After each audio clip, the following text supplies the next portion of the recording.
ઇલ્શિયમ ફોર્માલિસ્ટ લિમિટેડના કર્મચારીઓને છૂટા કરતા કલેક્ટર કચેરી ખાતે આવેદનપત્ર આપવામાં આવ્યું. પાદરા ડબાસા ખાતે આવેલી ઇલ્શિયમ ફાર્માસ્યુટિક લિમિટેડ કંપનીના કર્મચારીઓને મેનેજમેન્ટ દ્વારા છૂટા કરી દેવાયા છે. કર્મચારીઓ 20 થી 25 વર્ષથી વધુ નોકરી કરીએ છે. કર્મચારીઓની પ્રગતિમાં સહભાગી બન્યા હતા.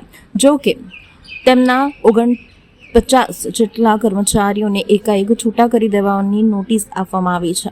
કર્મચારીઓને આટલા વર્ષો કામ કર્યા બાદ પણ તેમના હિસાબમાં માત્ર 15,000 રૂપિયા આવ્યા છે, જેને લઈને આજ રોજ કર્મચારીઓ સામાજિક કાર્યકર લખન દરબારની આગેવાનીમાં કલેક્ટર કચેરીએ આવેદનપત્ર આપી ન્યાયની માંગણી કરી હતી.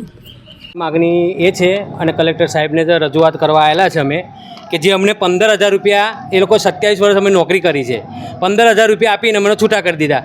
આ તો પગાર જ અમને એ લોકોએ આપેલો છે, એમના પોતાના પૈસા કોઈ આપેલા છે નહીં. અમારો પગાર જ આપી દીધેલો છે. અને અમે નોકરી કર્યા ચૂક્યા બાદ પણ પાદરા તાલુકાની અંદર આ કંપની એટલી હદ ઉપર વટાવી દીધેલી છે અમારી કે અત્યારે કોઈની નોકરી પણ ના લે શકે. અત્યારે બધાની ઉંમર છૂટા થવાની છે, 5-5, 6-6 વર્ષ પછી બધા રિટાયર જ થશે, સમજો ને. અમે 50ની ઉપર 51 જણ છે અત્યારે. અને એક કામદારનું તો મૃત્યુ પણ જે દિવસે છૂટો કર્યો ત્રીજા દિવસે એટેક આવા હુમલાથી જીતેન્દ્ર પટેલનું મૃત્યુ થયું છે. એ આ કંપનીના લીધે જ થયું છે.